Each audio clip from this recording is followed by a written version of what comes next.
मुंबईतील गोरेगाव नेस्को सेंटर येथील ड्रग्ज प्रकरणामध्ये 2 जणांचा मृत्यू झाला होता। ही बातमी ताजी असतानाच आता मुंबईतीलच वरळी डोम येथील एका म्युझिक कॉन्सर्ट मधील घटना समोर आलेली आहे।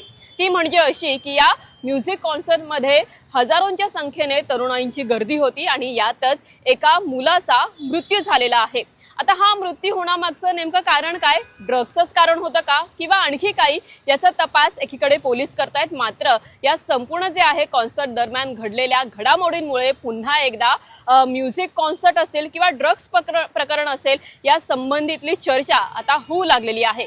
नेमकं प्रकरण काय आहे, या कॉन्सर्ट मध्ये काय झालं, हेच या व्हिडिओ मधून जाणून घेऊया। नमस्कार, मी मुक्ता लोंढे, तुम्ही पाहतात लोकमत मुंबई। मुंबईमध्ये हजारोंच्या संख्येने तरुणाई एकवटते, ती म्हणजे अशा म्युझिक कॉन्सर्टसाठी।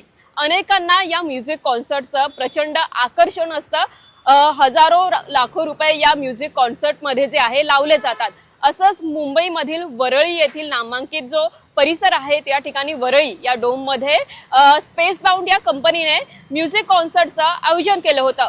सुरुवातीला माहितीनुसार या कॉन्सर्टला पोलिसांनी परवानगी नाकारली होती। यामागचं कारण होतं ते म्हणजे नुकतेच गोरेगाव येथे झालेलं ड्रग्ज प्रकरण, या म्युझिक कॉन्सर्ट मध्ये झालेली घटना। मात्र दुसऱ्यांदा जेव्हा याला परवानगी देण्यात आली त्यावेळेस जे आहे काही नियम व अटी देखील घालण्यात आल्या आणि त्यानुसारच स्पेस बाउंड या कंपनीनं या गोरेगाव प्रकरणानंतर काळजी घेत वरळी डोम मध्ये या कॉन्सर्टचं आयोजन केलं होतं। लाऊड म्युझिक असतं आणि यामध्ये तरुणाई देखील एकत्रित होते आणि त्यामुळे मद्यप्राशन देखील केलं जातं।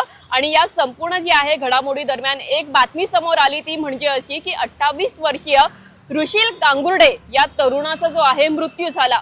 जेव्हा तो या कॉन्सर्ट मध्ये आला होता त्यावेळेस काही वेळानंतर त्याला अस्वस्थ वाटू लागलं आणि त्यानंतर त्याला ब्रीच कँडी या रुग्णालयात दाखल करण्यात आलं।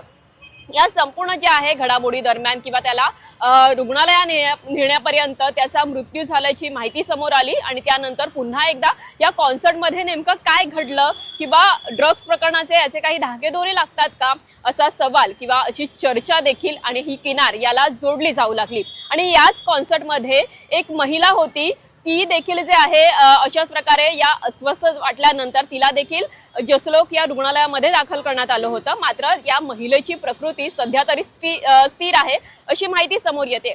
आता या संपूर्ण प्रकरणामध्ये ताडदेव पोलिसांमध्ये या ADR जो आहे दाखल करण्यात आलेला आहे या संबंधित संपूर्ण प्रकरणामध्ये। आणि यानंतर आता पोलीस वेगवेगळ्या अँगलने वेगवेगळ्या जे आहे दिशेने तपास करतायत अशी प्राथमिक माहिती समोर आलेली आहे। अद्यापही कोणावरही गुन्हा दाखल करण्यात आलेला नाहीये, मात्र जे आयोजक होते स्पेस बाउंड यांची जे आहे आयोजकांची चौकशी केली जाते अशी माहिती सध्या समोर येते। मात्र हा ऋषिल गांगुर्डे हा मुलगा जो आहे माहीम या परिसरामध्येच राहत होता। 28 वर्षीय तो होता आणि वकिलीचं शिक्षण घेत होता।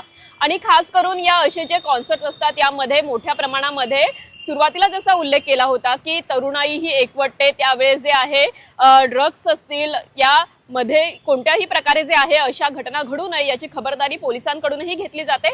मात्र दुसरीकडे अशा प्रकारे जर घटना घडत असतील तर कुठेतरी तरुणांनी देखील तितकंच अलर्ट राहणं गरजेचं आहे। अर्थात पोलिसांनी जी प्राथमिक माहिती दिली किंवा जी बातमी समोर येते त्यानुसार एकीकडे जे आहे एनर्जी ड्रिंक आणि मद्यप्राशन याचं अतिसेवन केल्यामुळे हे संपूर्ण जे आहे अस्वस्थ या तरुणाला असेल किंवा जी तरुणी सध्या स्थिर आहे तिला वाटू लागलं होतं, अस्वस्थ वाटू लागलं होतं असा अंदाज वर्तवला जातोय। तर आता पोस्टमॉर्टम रिपोर्ट ऋषिल गांगुर्डेचा समोर आल्यानंतर नेमकं काय यामध्ये जे आहे उघडकीस येतं, खरंच याला ड्रग्ज प्रकरणाची काही किनार आहे का किंवा इतकं मोठं गोरेगाव नेस्को सेंटर मध्ये ड्रग्ज प्रकरण उलगडल्यानंतर इथे वरळी डोम मध्ये काळजी घेण्यात आली नाही का, हे प्रश्न सध्या तरी अनुत्तरित आहे। काही जे आहे दिवसांनी या प्रश्नांची उत्तरे पोलिसांकडूनही आपल्याला मिळतील। नेमकं काय घडलं होतं किंवा कशा प्रकारे जे आहे या म्युझिक कॉन्सर्ट मध्ये अशा घडामोडी घडतायत याकडे पोलिसांनी देखील तितक्याच मोठ्या प्रमाणामध्ये लक्ष देणं, अलर्ट राहणं